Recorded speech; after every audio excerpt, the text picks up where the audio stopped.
The village square was filled to capacity with halflings, all chattering at the same time about the approaching doom from the Ogre Forces about to descend on them. The 3 ogres of the Feastmaster tribe, who had been feasting on the halflings' home cooking the night before, and had long been allies of the halflings, looked about with bleary eyes. They were badly hungover, and the constant chattering of the little folk did nothing to improve their ability to think. Everyone had heard of the Bonechewer Ogres and their ruthlessness in battle. If they were allowed access to the Moot, then everyone was in grave danger. Over and over the same questions were being asked. How do we stop them? How do we fight them? Finally, a single voice rose up out of the confusion. I know how to stop them. The crowd parted and looked to the halfling that had spoken. Standing tall and impressive, 3'2", was Remus Candlewick, a well-known baker of fine cakes and pastries. You fight ogres just like you eat a grand wedding cake, he said simply. The rest of the halflings just looked at him confused. Remus looked at them crossly and said, with your best silverware, and 1 bite at a time. The Feastmaster ogres thought this was terribly funny and burst into laughter, but the rest of the halflings began to understand what Remus meant. At his direction, they gathered their best weapons and enchanted baked goods into the town's chuck wagon and began to prepare to defend their homes. As the Bonechewer Ogres came closer, their battle cries could be heard. Remus saw that the terrible sound was beginning to take the heart from his people and replace their hopefulness with fear. So he began to chant loudly, 1 bite at a time, 1 bite at a time, 1 bite at a time, 1 bite at a time, 1 bite at a time. Shortly the rest of the halflings took up the cry, 1 bite at a time, 1 bite at a time. It was but a soft whisper compared to the shouts of the ogres, but it carried with it the hope and determination of the small folk, and Remus knew it would be enough to help them carry the day. As the halfling forces formed up against the ogres' battle line, Remus gave the order to charge, simply saying, to war, to battle, to breakfast.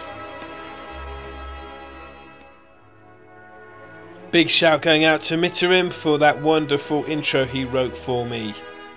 Welcome Warhammer friends to the 50th episode of Warhammer Fantasy Battle Chat with me, Remington Steele. This is going to be a very special battle report. At the top of the page there you see the Bone Crusher Ogres descending upon the hapless but rallied troops led by Remus the Halfling Chef. At the bottom of the page there, all set up ready for war.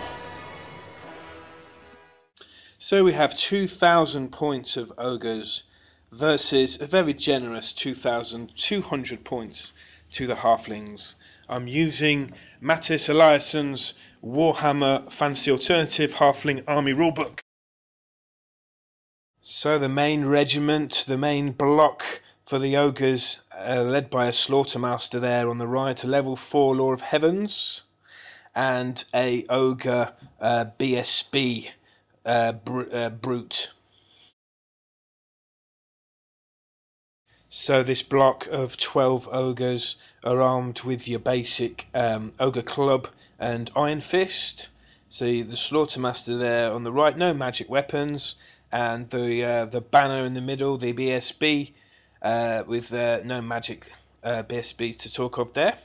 And next in line we have 2 Mornfang cavalry with great weapons, heavy armour, giving them a 3-up save.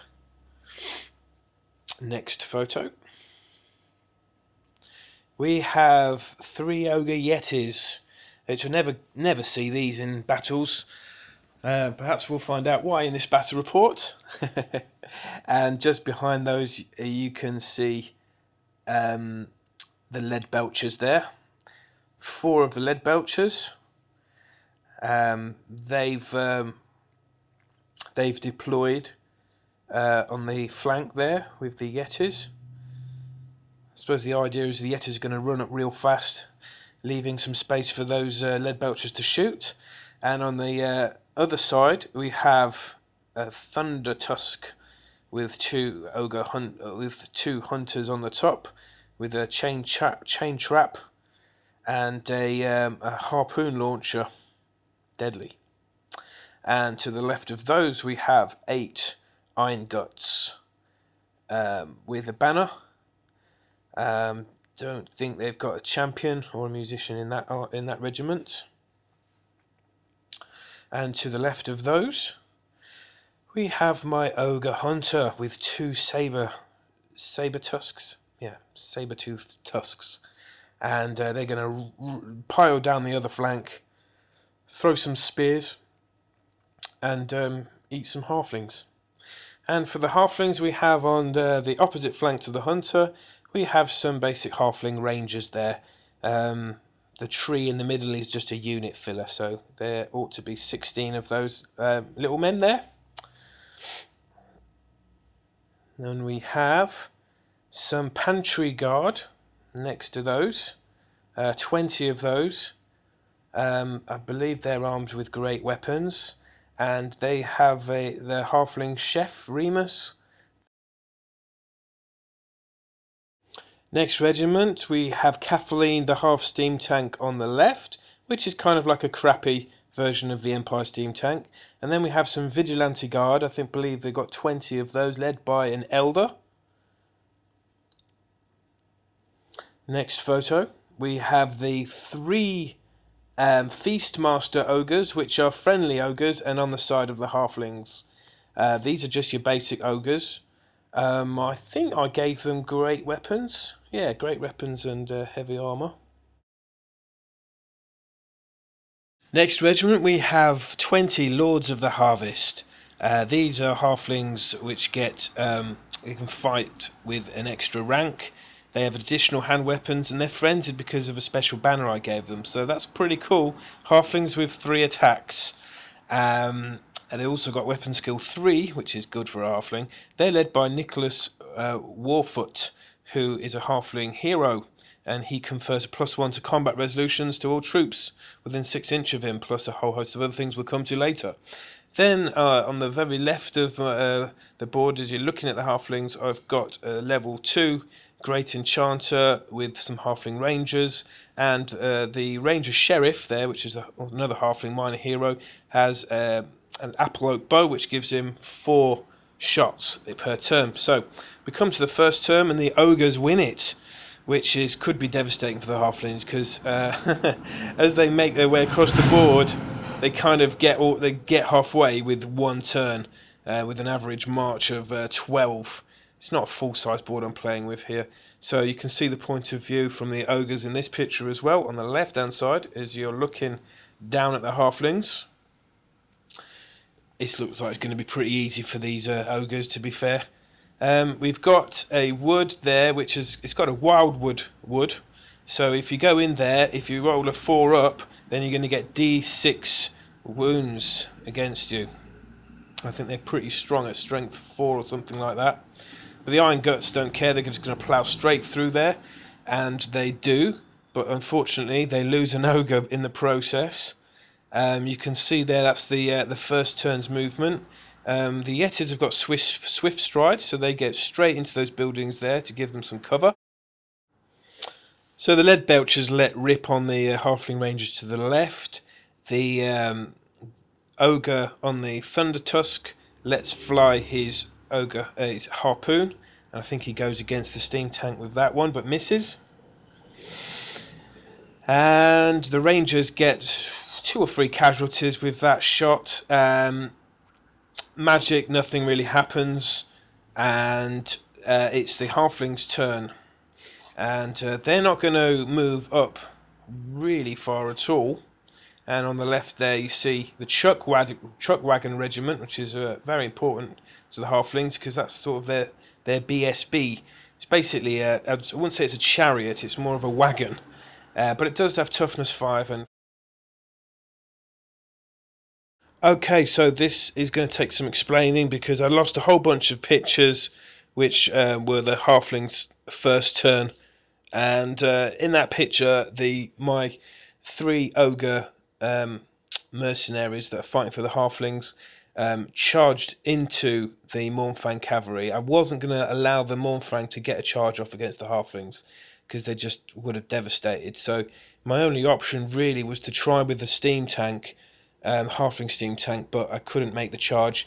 But my ogres did, so I could well easily lose that battle and obviously face the 12 ogres, the 12 ogre bunker behind. But I had to give it a shot, and I had to stop that charge and put a big block there. So I did, and then it went into my shooting phase, and I aimed my halfling hot pot. I've got 2 of them, which is basically like a low strength catapult. I aimed them at the ogre block, and both of them hit, but was moved 6 inches downwards. Exactly the same roll on both of them. And what that meant was that the the catapult template landed directly on the 2 Mournfangs, and the center point of that is a D6, is a strength 6 hit with D3 wounds with -3 -3 to the save, and they decimated the 2 Mournfangs with the hotpot catapult. So they ended up with a whole bunch of hot boiling stew all over them, kind of saving those Feastmaster friendly ogres from getting clobbered.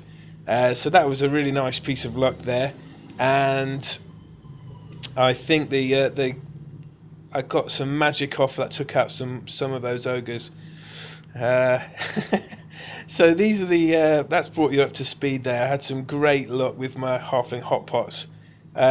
These rangers got decimated on the left by the lead belchers, but they were able to whittle down those lead belchers quite significantly and all but destroy the Yetis bar 1.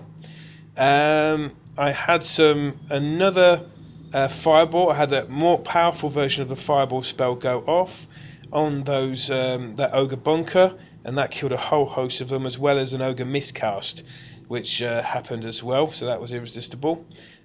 These rangers on the right, you're probably wondering what happened to those.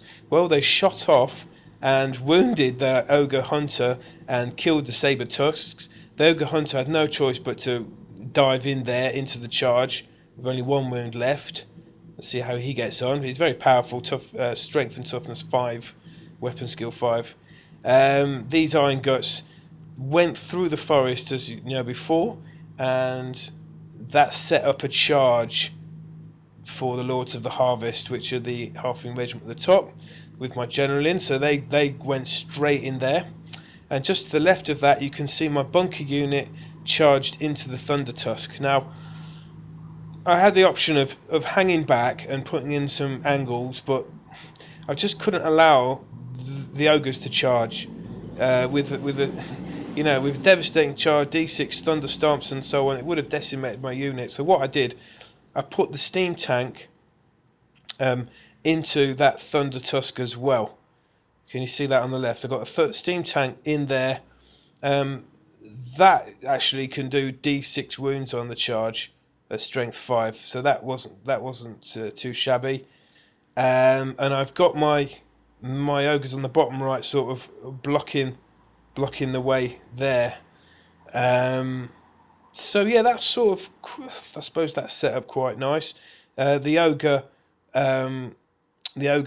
battle standard bearers took a wound, and so was the Slaughtermaster due to one of the miscasts that happened. And so on the left here you see the halflings going into the Iron Guts there. So again, I'm avoiding impact hits there from the ogres, and no, they're fairly decently beefed up there. My halfling stirred his stew, and all my halflings in the army for 1 turn get +1 strength, so that brings up to +1 toughness. Sorry, so now on toughness 3. On the right there, you see my fire wizard there, who's very proud of the fact that he burnt all those yetis, rendering them all but useless. And there's a close up of my halflings. The first few pictures, I'm really sorry, they weren't great quality, but yeah, you can see the rangers here Halflings have got fantastic leadership, and I passed all my leaderships pretty much every time. Leadership of 9 and 10 for the general. Yeah, here's a close up of the lead belchers. I've took that picture because they all got shot. They all got shot and killed by those rangers who've got bow skill 5, and at strength 3 they managed to do enough wounds. Plus with the backup from the sheriff, which is their character, who was hitting on 2s and wounding on 4s, and he managed to kill a couple off over 2 turns. So yeah, you see the decimated ogre bunker there, but it's still, if that goes into the charge, it's still got a great chance of defeating any unit on the table there. Okay, the ogre magic turns from the slaughter brute were largely ineffective, partly due to miscast and etc. But this turn he got off wind blast, which he decided to push the halfling ogres back, giving the ogres more manoeuvrability in the next round And what that did, it causes D6 wounds on the ogres, and it got 2 wounds off them, and then that pushed them back into the regiment of halflings behind them, and they suffered D6 wounds. So quite a handy spell there. This is my halfling hot pot on the right, which was responsible for destroying those 2 Mournfang, which I expect they will never live that down, and they're going to have to live with the shame of that for the remaining days. Yeah, that's another picture because I was so pleased with that. You've got 2 very expensive but very effective mounted cavalry there, monstrous cavalry being taken out by some stew.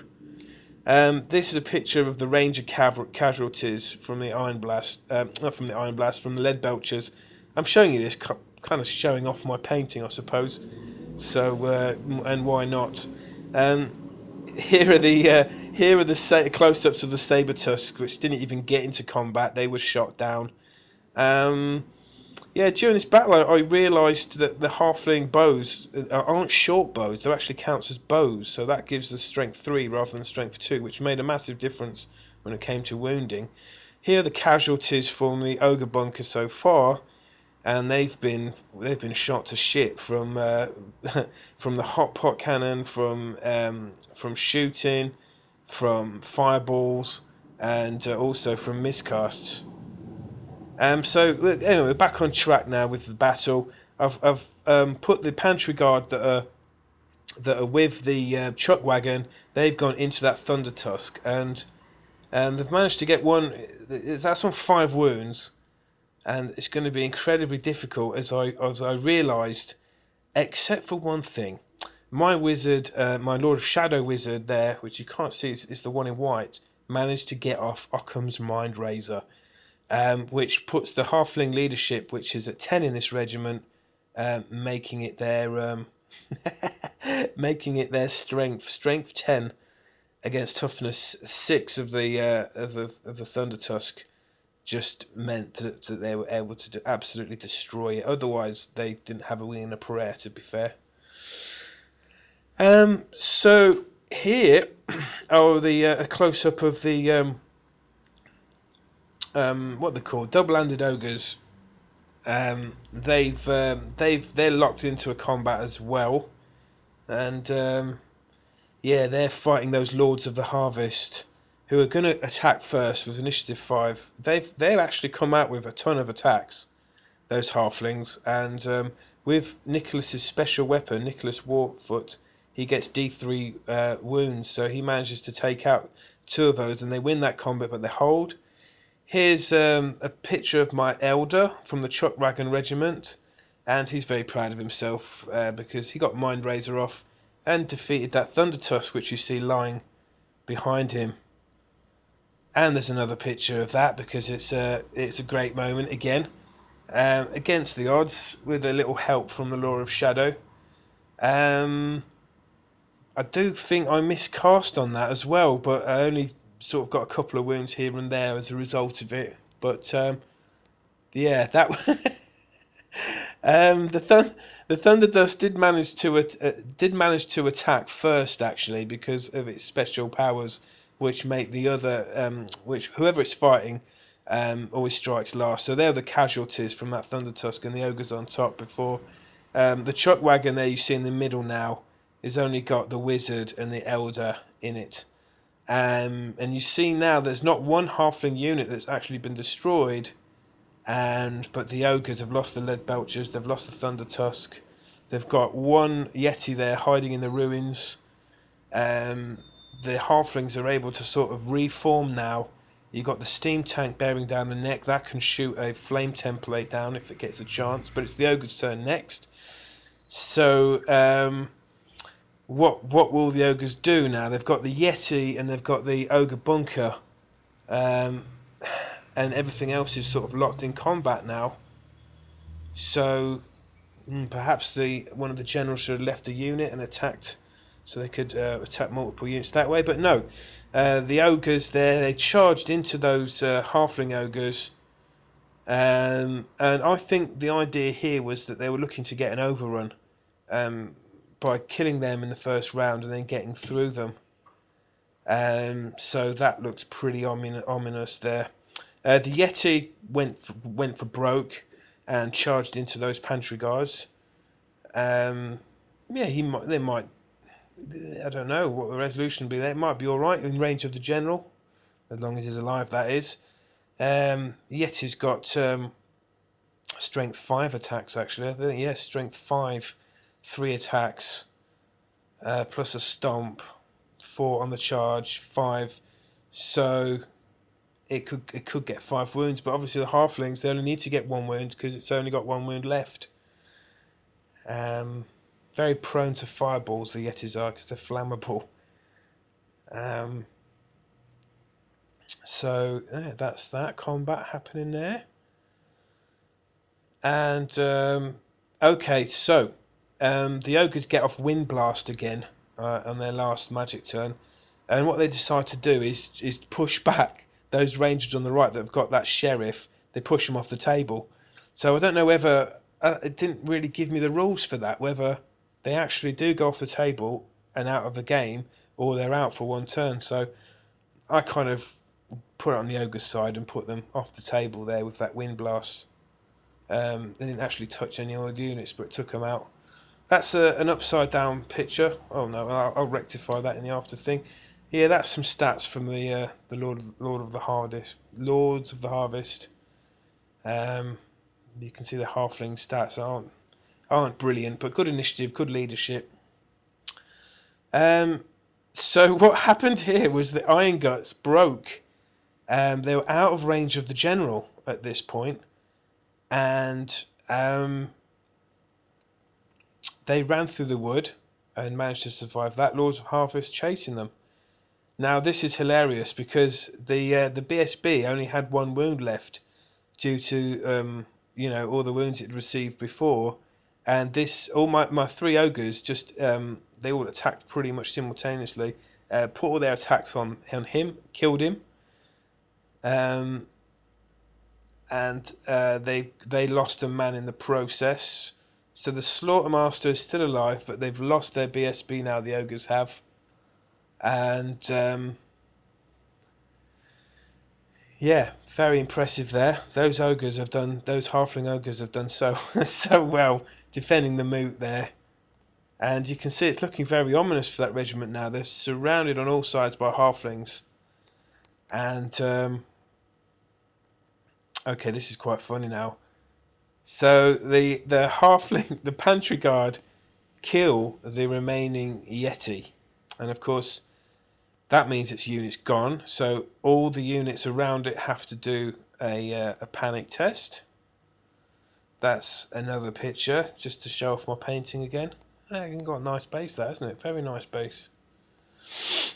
Something like kind of like some hippie crystals I've put on the base there. And yeah. So that's the view from the above. And what happened next was the Ogre Bunker failed its leadership test because the Yetis were destroyed and it ran away. So you can see all the ogres have run away now from the halflings, with only the ogre hunter still in combat. There are one ogre hunter, which I thought most ogre players wouldn't even dream of taking him, but he's actually survived the longest. And the halflings there, they're basically jumping up and down with joy. And that's a view from above. You see the ogres just running back. Their attack on the Moot has been unsuccessful. I would say the Law of Fire Wizard did especially well, but the Mind Razor spell really helped out the halflings there. This is the ogres running away in terror at the halflings. What the ogres thought they were going to get a nice feast, but instead they became the hunted. And you can see the terrified Iron Guts running away from the halfling lords of the harvest there, and waving their halfling sticks while the Iron Guts run. Yep, that's another picture there. I just thought that's more focusing on the halflings. Look at them, fantastic. There's enough food on them ogres to last all year, I think. Them halflings. Well, actually, maybe not all year. Maybe a few days. That's all that's left of the what's effectively the halfling BSB regiment. That's the Law of Shadow Wizard on the left, and you've got the Hero Elder on the right there. And if that had gone, then the halflings could have been in trouble. Actually, they lose leadership points. There's your halfling chef at the end. He didn't even need to get into combat. How amazing is that? The end.